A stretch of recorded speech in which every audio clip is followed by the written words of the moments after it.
ఎట్టి పరిస్థితుల్లో కూడా కన్స్ట్రక్షన్ జరిగేటప్పుడు క్వాలిటీలో కాంప్రమైజ్ అవ్వద్దు.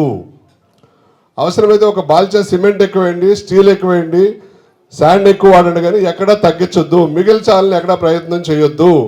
మీరు మీ సొంత ఇల్లు నిర్మించుకుంటే ఎలా నిర్మించుకుంటారో అలాగే ఇక్కడ కూడా మీరు దృష్టి పెట్టాలి అని చెప్తాను నేను స్వయంగా ట్రైనింగ్ ఇచ్చేటప్పుడు కూడా.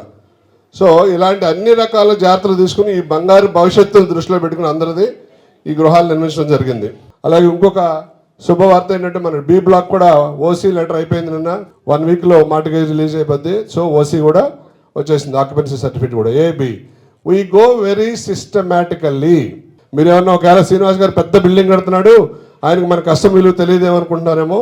నాకు ప్రతి రూపాయి విలువ తెలుసు. నేను చాలా కష్టపడి వ్యవసాయ కుటుంబం నుంచి వచ్చా. సో నాకు మనీ విలువ తెలుసు, ప్రతి రూపాయి విలువ తెలుసు. మీరు ఖర్చు పెట్టిన డబ్బులకి విలువైన ప్రొడక్ట్ ఇవ్వాలనే బాధ్యత నాకు ఉంది. మనస వాచ కర్మణ నేను 24 గంటలు దాని గురించి ఆలోచిస్తూ ఉంటా. సో అందరూ కూడా చాలా కాన్ఫిడెంట్గా హ్యాపీగా ఉండండి.